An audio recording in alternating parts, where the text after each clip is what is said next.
गांव में मनोज नाम का एक गरीब असहाय आदमी रहता था।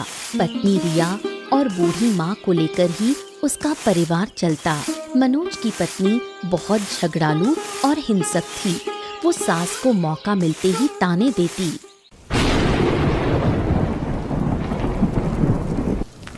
तुम यहाँ क्या कर रही हो? मैंने तुम्हें घर के पीछे रहने की जगह दी है ना? तुम्हें जरा भी शर्म नहीं है क्या तुम्हें घसीटकर वहाँ ले जाऊं? साड़ी बहुत फट गई थी, इसलिए यहीं बैठकर सिल रही और देख तो रही हो कैसे बारिश हो रही है। बारिश में भीग रही थी। मैंने कहा था ना, कभी भी इस घर के बरामदे में मत आना। तुम जैसी औरत को बर्दाश्त नहीं किया जा सकता। तुम्हें देखते ही मेरे सिर से आग निकलने लग जाती है। तू मेरे साथ ऐसा क्यों करती है? मैंने तेरा क्या बिगाड़ा है? मैं तो हमेशा चुपचाप अकेली रहती हूँ। तो वक्त का खाने को मिले तो खा लेती हूँ, नहीं तो बिना खाए रह जाती हूँ। तुम इस घर का बोझ हो। तुम्हारे कारण हमें कितनी परेशानियाँ उठानी पड़ती हैं, तुम जानती भी हो। मैंने सोचा था 2 दिन मायके जाऊंगी, तुम्हारी वजह से जा ही नहीं पाती। तेरी इच्छा हो तो चली जाना, मेरे लिए चिंता मत कर। नहीं नहीं, तुम्हें छोड़कर कहीं नहीं जाऊंगी। पता नहीं तुम्हारे रहते क्या हो जाए। तू मेरे साथ ऐसा क्यों करती है? देख लेना, एक दिन तेरा हाल मुझसे भी बदतर होगा। तेरे भाग्य में बहुत दुख लिखा है। वाह वाह, बड़ी बातें करने लगी हो। बरामदे से तुम्हें लात मार कर निकाल दूंगी। लात मारना ही तो बाकी है। देख रही हूँ आजकल तुम ज्यादा बोलने लगी हो। खाना बंद करना पड़ेगा। खाना नहीं मिलेगा तो मुंह भी बंद हो जाएगा। एक वक्त का खाना देती है, उस पर भी ताने देती है। ऊपर वाला क्यों मुझे मौत नहीं देता? मरोगी तो हम बचेंगे। मैं यहाँ से जा रही हूँ। अब कभी इस घर की दहलीज पर पाँव नहीं रखूंगी। अपने ही घर में जगह नहीं, यही तो मेरे नसीब में था। मनोज श्याम नगर के महाजन के घर काम करता था। वहीं रात को भी रहता। महीने में केवल 1-2 दिन ही घर आता पत्नी और माँ से मिलने। बाबू, कई दिन हो गए हैं मैं घर नहीं गया हूँ। मेरी बूढ़ी माँ के लिए मेरा मन बहुत बेचैन हो रहा है। अगर आप अनुमति दें तो मैं घर होकर आऊं। देखो, महीना तो लगभग खत्म ही है, तो महीना खत्म होने दो, फिर तनख्वाह लेकर जाना। अभी जाओगे तो खाली हाथ जाना पड़ेगा। हाँ, पर अगर आप मुझे थोड़ा पहले ही पैसे दे देते तो बड़ा अच्छा होता। क्या है कि दिल में बड़ा अजीब सा डर है। लगता है जैसे कि माँ कष्ट में है। ओह, तू एक काम कर सकता है, अपनी माँ और अपनी पत्नी को लेकर हमारे घर आ जा। तुम्हें रहने की जगह की कमी भी नहीं होगी। बता। अब ये तो संभव नहीं है बाबू। अपना घर छोड़कर रहना ठीक नहीं है। जो जर्जर झोपड़ी है उसकी भी देखभाल करनी पड़ती है। ओहो, कोई समस्या नहीं है। बहुत से लोग हमारे देश में घर छोड़कर विदेश में रहते हैं।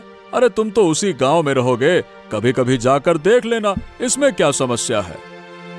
अब घर जाकर, ठीक है, मैं घर जाकर पत्नी से बात करता हूँ। अब वो राजी हुई तो ठीक है, यहीं आकर रह लेंगे। और नहीं तो क्या। अब देखो भाई, मेरा तो बस एक ही बेटा है, वो भी घर में ढंग से रहता नहीं है। अगर तुम लोग हमारे साथ रहोगे तो घर भरा भरा रहेगा, आबाद रहेगा। अब जब आप इतना कह रहे हैं तो मैं अपनी माँ और पत्नी को अच्छे से समझाऊंगा ताकि यहाँ रहने को राजी हो जाएं। हाँ, और तू कोशिश करना कि मान ही जाए। और हाँ, कल तेरी मालकिन यानी कि मेरी भाग्यवान की पुण्य तिथि है, तो सोच रहा हूँ कि उनकी याद में गरीबों में दान करूं।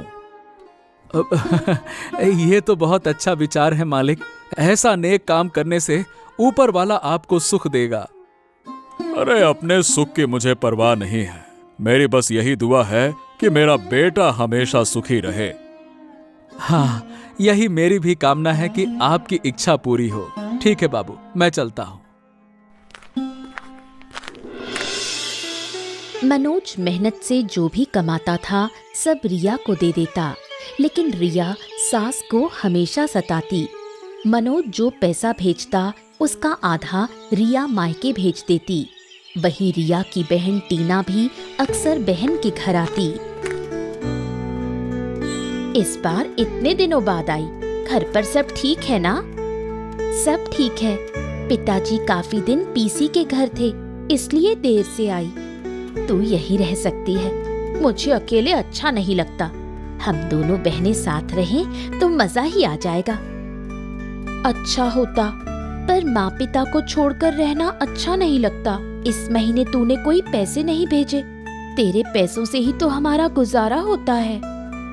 चिंता मत कर, घर के लिए पैसे जमा करके रखे हैं, तू जब जाएगी तब ले जाना। ले तो जाऊंगी, पर तेरी बूढ़ी सास को नहीं देख रही हूँ, जिंदा है या नहीं? मत पूछ, वो अब मुझसे और सहन नहीं होती। उसे घर के पीछे छोड़ रखा है। दिन भर मुझे उसकी कोई खबर नहीं। कभी कभी बस थोड़ा सा पानी भात देकर आती हूँ। अच्छा किया, वो मर जाएगी तो तेरा बोझ कम होगा। उसके कारण तू मायके भी नहीं आ पाती। लेकिन क्या दादा बाबू को पता है कि तूने सास को घर के पीछे छोड़ रखा है? कुछ नहीं जानते। अगर जान गए तो मुझे मार डालेंगे। महीने के आखिर में जब दादा बाबू आएंगे, उससे कुछ दिन पहले सास को घर के अंदर ले आऊंगी। ध्यान रखना, दादा बाबू को कुछ पता न चले। नहीं नहीं, उन्हें कुछ पता नहीं चलेगा। महीने के अंत से पहले ही मनोज महाजन से कुछ पैसे लेकर घर लौट चला। रिया ने सोचा भी नहीं था कि मनोज इतनी जल्दी आ जाएगा। उधर बूढ़ी माँ बहुत कष्ट से जी रही थी। क्यों मेरी मौत नहीं आती? ऐसे जीने से मरना अच्छा है। मेरा बेटा कब आएगा? बेटे के लिए मन बहुत बेचैन है। अरे माँ, अरे भाई तुम यहाँ क्यों बैठी हो? फटे कंबल पर बैठी हो और तुम्हारी साड़ी इतनी गंदी क्यों है? बेटा, मैं तेरे बारे में सोच रही थी। तुझे देखने के लिए मन छटपटा रहा था। तुझे देखकर मुझे बहुत शांति मिली। ओहो, पहले ये तो बताओ कि तुम यहाँ क्यों बैठी हो? घर में हमेशा अच्छा नहीं लगता, इसलिए यहाँ बैठी हूँ। लेकिन ये पास में पानी में भीगा भात क्यों रखा है? ओहो, ये मैंने कुत्तों के लिए रखा है। बेटा, तू घर जा, मैं यहीं थोड़ी देर बैठी रहूंगी। ओहो, मैं घर आया और तुम यहाँ बैठी रहोगी? नहीं नहीं नहीं, चलो चलो चलो चलो चलो, मेरे साथ घर चलो। नहीं बेटा, मन नहीं कर रहा। तू जाकर खाना खा। इतनी दूर से पैदल चलकर आ रहा है, तुझे ही बहुत कष्ट हो रहा होगा।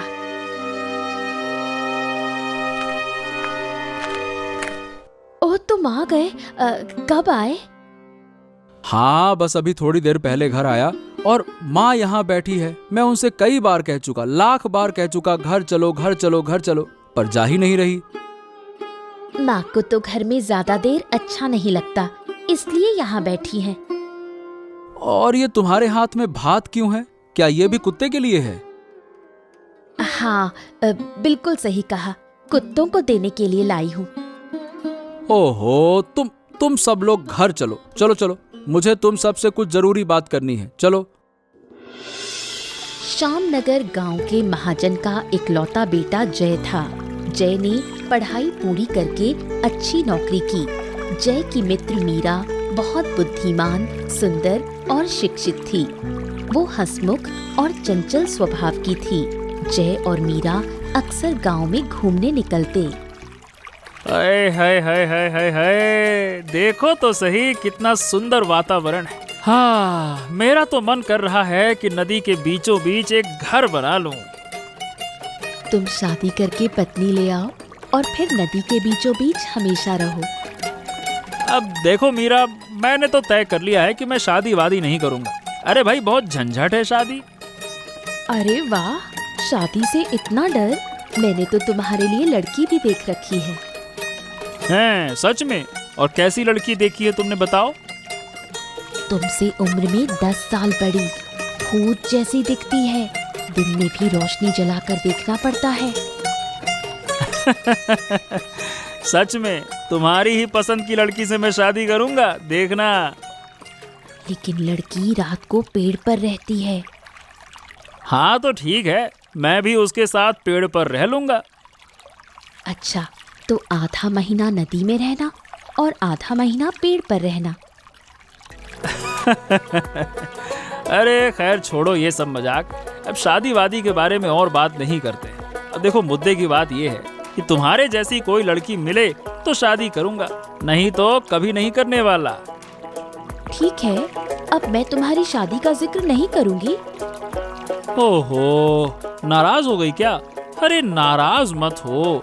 देखो तुम्हारे नाराज होने से ना मुझे बहुत बुरा लगता है। मैं क्यों नाराज हूँ? अरे देखो देखो, पक्षियों का झुंड उड़ रहा है। अरे हाँ, कितना सुंदर दृश्य है ना? बहुत सुंदर। अब हमें घाट की तरफ चलना चाहिए। देर से घर पहुंचूंगी तो पापा डांटेंगे। छुट्टी के दिन सोचा था कि तुम्हें पूरा दिन घुमाऊंगा, पर अफसोस। अगर पापा डांटते नहीं तो मैं भी तुम्हारे साथ घूमती रहती। कुछ दिन हो गए मनोज घर पर है। इन दिनों उसकी माँ को इस घर का सहारा मिला। मनोज को बिल्कुल पता नहीं चला कि उसकी माँ पर इतना अत्याचार होता है। अब कल तो मुझे वापस जाना ही होगा। काश कुछ दिन और रुक पाता, लेकिन क्या करें, अब रुकना मुमकिन नहीं है। बेटा कुछ दिन और रुक जा। माँ, आप कैसी बातें करती हैं? अगर इतने दिन घर पर रहेगा तो आपके बेटे का काम कौन करेगा? उसके कमाए पैसों से ही तो हमारा घर चलता है। अच्छा, महाजन कह रहा था कि मैं तुम्हें भी साथ ले आऊं। उनका बड़ा घर है, उनके इकलौते बेटे के अलावा और कोई वहां है नहीं। अगर हम सब उनके घर में रहेंगे तो उन्हें अच्छा लगेगा। नहीं नहीं, हम कहीं नहीं जाएंगे। तुम हमें ले जाने की बात मत करना। बेटा मुझे अपने साथ ले चल। मैं इस घर में नहीं रहना चाहती। मेरा मन हमेशा तेरे पास ही रहता है। माँ, आप ये कैसी बचकानी बातें कर रही हैं? आपका बेटा क्या छोटा बच्चा है जो आपके बिना रह नहीं सकता? बेटा चाहे बड़ा हो जाए, लेकिन माँ के लिए हमेशा छोटा ही रहता है। बेटा मनोज, मैं तेरे साथ जाना चाहती हूँ। हम कहीं नहीं जाएंगे। माँ की चिंता मत करो। माँ मेरे पास अच्छी तरह रहेंगी। ठीक है। अब जब तुम जाना ही नहीं चाहती हो तो मैं जबरदस्ती नहीं करूंगा, लेकिन मेरे माँ के साथ जरा सी भी लापरवाही मत करना। अगली बार घर आकर अगर मैंने देखा कि माँ के तन पर फटी पुरानी साड़ी है, माँ ऐसे कहीं बैठी हुई है, तो समझ लेना फिर तुम्हारी खैर नहीं। हाँ, मैंने तो कहा माँ के बारे में तुम्हें चिंता करने की जरूरत नहीं। ए माँ, तुम्हें अगर कोई भी तकलीफ हो तो मुझे तुरंत बता देना। मैं खुद मेहनत करता हूँ, लेकिन हमेशा ध्यान रखता हूँ कि तुम लोगों को कोई कष्ट ना हो। महीने का जो वेतन मिलता है सब कुछ घर ही पे दे देता हूँ। महाजन खाना पीना दे ही देता है, इसीलिए अपने पास एक भी पैसा नहीं रखता हूँ। बेटा तू इतनी मेहनत क्यों करता है? मैं तेरी माँ हूँ। तेरी तकलीफ सुनकर मेरा दिल दुखता है। अरे माँ, तुम मेरी फिक्र मत करना। अगर तुम अच्छे से न रहोगी ना तो मैं भी अच्छे से नहीं रह पाऊंगा। अच्छा, अब बहुत रात हो गई है, सोना चाहिए। कुछ दिन रहने के बाद मनोज फिर महाजन के घर चला गया। मनोज के जाने से रिया बहुत खुश हुई। उधर मनोज की माँ फिर रिया के अत्याचार की शिकार बनने लगी। दीदी, तुम महाजन के घर जाने को राजी क्यों नहीं हुई? वहाँ रहती तो बहुत आराम से रहती। वहाँ रहकर क्या मायके पैसे भेज पाती और फिर बूढ़ी माँ बेटे के सामने रहती, उन्हें कुछ कह भी नहीं पाती। अगर बूढ़ी माँ दादा बाबू को सब बता दे तो तब तुम्हारा क्या होगा? नहीं नहीं, बूढ़ी अपने बेटे से कभी कुछ नहीं कहेगी। ऐसे कहेगी तो बेटे को दुख होगा, इसलिए वो कुछ नहीं बताएगी। ये बूढ़ी तुम्हारे लिए मुसीबत बन गई है, इसे खत्म कर दो। एक काम क्यों ना करे, खाने में जहर मिला दे और बूढ़ी को मार डाले। खाने में जहर मिलाओगी तो पकड़ी जाओगी, कुछ और सोचो। तो बूढ़ी को जिंदा ही जमीन में गाड़ देंगे, किसी को पता भी नहीं चलेगा और हमें भी कोई परेशानी नहीं होगी। ये अच्छा विचार है। रात को बूढ़ी तो सोती रहती है, हम दोनों मिलकर काम कर लेंगे। घर के कोने में जो आम का पेड़ है उसके नीचे पहले गड्ढा खोदना होगा, फिर सोती हुई बूढ़ी को उठाकर उसमें गाड़ देंगे। दादा बाबू अपनी बूढ़ी माँ के लिए जो दिखावा करते हैं उसे देखकर तो जलन होती है। बूढ़ी खत्म हो गई तो उनका दिखावा भी खत्म हो जाएगा। बिल्कुल सही कहा तूने। इस बार महाजन के घर से बूढ़ी के लिए साड़ी लाया था। इस उम्र में नई साड़ी पहनकर बूढ़ी क्या करेगी? वो साड़ी मत देना, तुम पहन लेना। नहीं, ये मैं अपनी माँ को भेज दूंगी। मैं बाद में अपने लिए नई साड़ी ले लूंगी। दीदी बहुत देर हो गई, खाना नहीं बनाओगी? हाँ, अब देर हो गई है, चलो खाना बनाना पड़ेगा। महाजन के घर जाने के बाद से मनोज के मन में बेचैनी सी रहती है। उसे बार बार लगता है कि घर में कुछ हो रहा है जो वो समझ नहीं पा रहा था। दिन भर मनोज इतना परेशान रहता है कि काम में मन नहीं लगता। हो, मुझे ये इतनी बेचैनी क्यों हो रही है? क्या साधु बाबा के पास जाऊं? लेकिन अगर बाबा नाराज हो गए तो? वहां खड़े खड़े क्या सोच रहे हो? अगर कुछ कहना है तो कहो। बाबा, मेरे मन में ना बहुत उलझन है। मतलब किसी काम में ध्यान नहीं लगता। लगता है जैसे कोई बड़ा संकट आने वाला है। हाँ, तेरे सामने बड़ा संकट खड़ा है। इससे निपटने के लिए तुझे काफी मुश्किल होगी, लेकिन एक उपाय है। हैं? क्या उपाय है बाबा? गरीबों के लिए भोजन का आयोजन करना होगा, लेकिन इस आयोजन की बात अपने घर के किसी भी सदस्य को मत बताना। बाबा, मैं ठहरा एक गरीब आदमी, भोजन का खर्च कहां से लाऊंगा? अब ये तो तुझे खुद ही सोचना होगा। किसी भी तरह से भोजन का इंतजाम करना होगा, वरना संकट नहीं टलेगा बेटा। बाबा, ठीक है, मैं चाहे जैसा हो इंतजाम करूंगा। अच्छा है, जरूर करो, लेकिन आंखें और कान खुले रखना। चारों ओर संकट है। एक बार ये संकट टल गया तो फिर कोई तेरे पास नहीं आएगा। जितनी जल्दी भोजन कराएगा उतना अच्छा होगा। हाँ, ठीक है बाबा, मैं जल्द ही भोजन का आयोजन करूंगा। अच्छा है बच्चा, चल अब जा। ठीक है बाबा। रिया की शैतानियां दिन ब दिन बढ़ती जा रही थीं। वो मौका पाकर मनोज की माँ को मारती पीटती भी थी। आखिरकार दोनों बहनों ने मिलकर बूढ़ी माँ को जिंदा गाड़ने का फैसला किया। दीदी, गड्ढा तो हो गया, अब बूढ़ी को लाना होगा।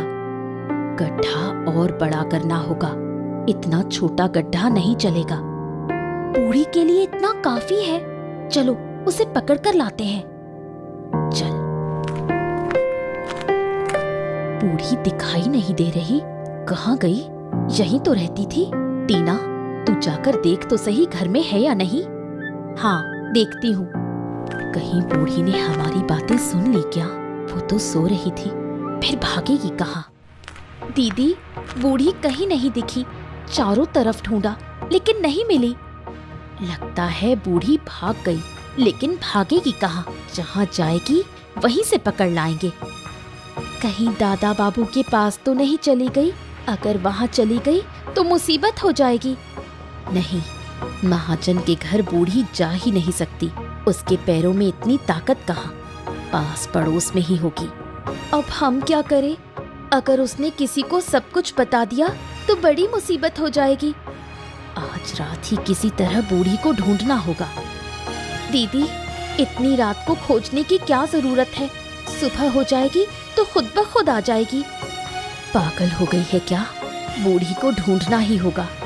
लगता है जब हम गड्ढा खोद रहे थे तभी बूढ़ी ने सब सुन लिया। हाँ, मुझे भी लगता है ऐसा ही हुआ। हमारी बातें सुनकर ही बूढ़ी भाग गई। ज्यादा दूर नहीं गई होगी, ढूंढेंगे तो मिल जाएगी। अच्छा चलो, चारों ओर खोजते हैं। कई दिन बीत गए लेकिन बूढ़ी का कुछ पता नहीं चला। खबर मनोज तक भी पहुंची। वो माँ को ढूंढ ढूंढ कर थक गया, पर माँ कहीं नहीं मिली। माँ के लिए मनोज बहुत टूट चुका था। हाँ बाबू, लगता है कि मेरी माँ कभी नहीं मिलेगी। मैं अपनी माँ से बहुत प्यार करता हूँ। माँ के लिए मेरा दिल फटा जा रहा है। मेरी माँ कहाँ चली गई? अरे बस बस बस बस, तुम्हें शांत रहना होगा, टूटने से कुछ नहीं होगा। हमेशा ऊपर वाले पर भरोसा रखना चाहिए। एक साधु बाबा ने कहा था कि मेरे सामने एक बड़ा संकट है। उनकी बात सच हो गई। रे रे रे रे रे रे। क्या बात कर रहा है? अच्छा तो ठीक है, तो फिर से साधु बाबा के पास जा, शायद वो तेरी माँ का पता बता दें। बाबा ने कहा था कि मिट्टी के नीचे भोजन पका के गरीबों को खिलाना होगा। मैंने अब तक ये नहीं किया। मैं कहाँ से करूँ ये सब? अरे तो हमारे घर के पीछे एक बागान है, वहाँ जमीन के नीचे सीढ़ियाँ हैं और नीचे बैठने की बहुत सारी जगह है। तो जल्दी से वहाँ भोजन का आयोजन कर, जितना पैसा लगेगा मैं दूंगा। बाबू, आपको पैसों की जरूरत नहीं है। अब देखिए, रहने दीजिए, मेरे पास जो है उसी से हो जाएगा। अब से महीने का जो वेतन बनेगा सब अपने पास रखूंगा। पत्नी को अब एक भी पैसा नहीं दूंगा। अरे लेकिन अगर पत्नी को पैसे नहीं देगा तो उसका काम कैसे चलेगा, बता। क्या करेगी काम चलाकर? जिसने मेरी माँ का ख्याल नहीं रखा, उसके लिए सोचने का कोई फायदा नहीं। मैं अब घर भी नहीं जाना चाहता। अगर माँ मिली ना तो मैं उसे यहीं ले आऊंगा। हाँ, माँ से बढ़कर कोई अपना नहीं होता। माँ के बिना संतान की जिंदगी अधूरी हो जाती है। मैं भी बहुत छोटा था तब मैंने अपने माता पिता को खो दिया। मेरे बेटे की भी किस्मत खराब रही, उसे भी उसकी माँ का प्यार नहीं मिला। सही कह रहे हैं बाबू, माँ के बिना सब कुछ खाली खाली लगता है। इस उम्र में मेरी माँ कहाँ चली गई समझ नहीं आ रहा। अब तेरी माँ की उम्र काफी है, वो कहीं दूर नहीं जा सकती।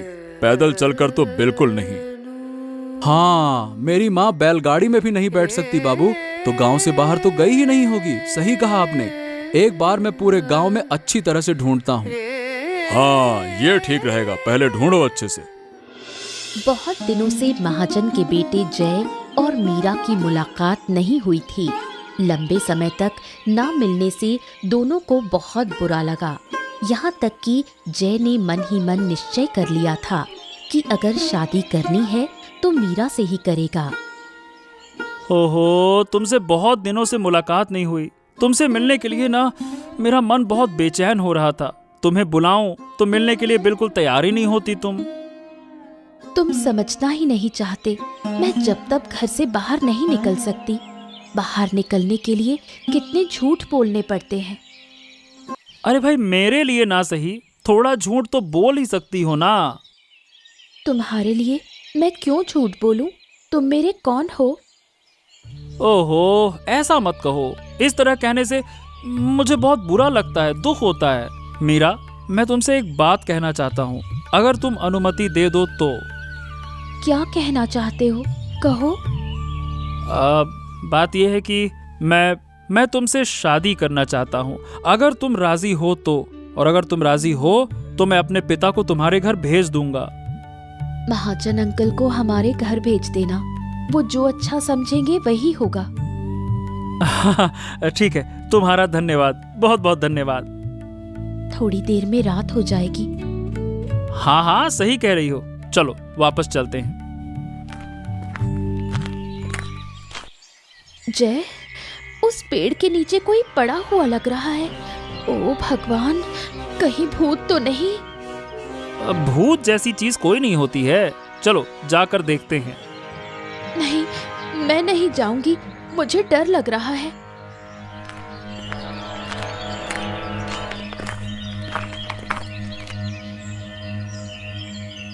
अरे, ये तो एक बूढ़ी औरत है। जिंदा तो है लेकिन उठने की ताकत नहीं है। कहीं ये मनोज काका की माँ तो नहीं? हो सकता है। चलो दोनों मिलकर इन्हें घर ले चलते हैं। चलो। हाँ चलो। एक दिन मनोज घर आकर कह गया कि वो रिया को अब पैसे नहीं देगा। उधर रिया और टीना में भी बिल्कुल नहीं बन रही थी। रिया अब टीना को भी पैसे नहीं देना चाहती थी। इस बीच एक दिन खाना बनाते समय रिया की साड़ी में आग लग गई। आग से रिया के हाथ पांव सब जल गए। तू अगर पैसे नहीं देगी तो मेरा यहाँ रुकने का कोई फायदा नहीं। मैं आज ही चली जाऊंगी। मैंने तो सारी उम्र अपने घर परिवार की परवाह ना करके सारे पैसे तुम लोगों को दिए, और तू इस मुसीबत में मेरे साथ नहीं रहेगी। तेरी मुसीबत तूने खुद बुलवाई है, अब भुगत। मैंने जो कुछ भी किया सब तुम्हारे लिए किया। किया तो किया, लेकिन क्या इसका मतलब है कि मैं हमेशा तेरे पास रहूं? मेरे हाथ पांव जल गए हैं, कुछ कर नहीं पा रही। थोड़ा ठीक हो जाऊं तब जा। मैं 2 दिन और रुक सकती हूँ, इससे ज्यादा नहीं। तेरे पास रहकर मैं भी मुसीबत में पड़ सकती हूँ। मुझे तो बुढ़िया को ढूंढने से पहले ही निकल जाना चाहिए। मुसीबत में ही असली इंसान की पहचान होती है। तू मेरी सगी बहन है, यकीन नहीं हो रहा। देख दीदी, मैंने तुझे बार बार समझाया था कि बुढ़िया के साथ ऐसा मत कर, पर तूने मेरी एक ना सुनी। अब समझ रही हूँ कि मैंने जो कुछ किया सब गलत था। मुझे तुम्हें पैसे देने के बजाय अपने घर की चिंता करनी चाहिए थी। अगर तू पहले की तरह महीने महीने पैसे दे पाए तो मैं यहीं रह सकती हूँ, वरना नहीं। मैं पैसे कहाँ से लाऊं? तेरे दादा बाबू ने साफ कह दिया है कि अब और पैसे नहीं देगा, और अगर देने की ताकत भी होती तो भी अब मैं कभी तुम्हें पैसे नहीं देती। अपनी गलती समझ चुकी हूँ। दीदी, तेरी ये बातें सुनकर अच्छा नहीं लग रहा। मैं अंदर जा रही हूँ। उस दिन मीरा और जय ने जिस बुढ़िया को पेड़ के नीचे पाया था वो मनोज की माँ थी। मैं अभी तक जिंदा हूँ, यकीन नहीं हो रहा। मुझे तो होश तक नहीं था। अरे माँ, तू तो ये बता कि तेरी ऐसी हालत हुई क्यों? सब कुछ बता तू। रहने दे बेटा, जो हो गया सो हो गया। बीती बातें मैं दोहराना नहीं चाहती। हाँ हाँ, आप सब कुछ बताइए अम्मा जी, ये कैसे हुआ? अरे माँ, मैं हाथ जोड़कर कहता हूँ सब कुछ बता ना, बता तो। तेरी बीवी और टीना ने मिलकर मुझे जिंदा जमीन में गाड़ना चाहा। घर के कोने में जब वो गड्ढा खोद रही थी और बातें कर रही थी, मैंने सब देख लिया।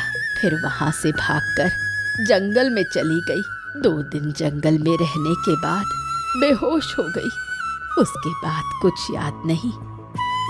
ओह, मैं उन्हें अपने इन्हीं हाथों से जिंदा गाड़ दूंगा। मैं तुझे वचन देता हूँ माँ। जो होना था हो गया। वो अपने आप ही सजा पाएंगी। प्रकृति किसी को नहीं छोड़ती।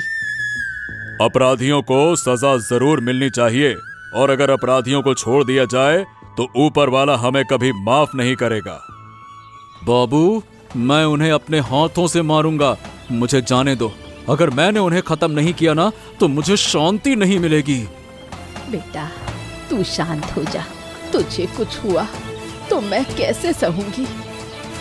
मनोज, अभी गुस्सा मत करो। शांत हो जाओ, शांत हो जाओ।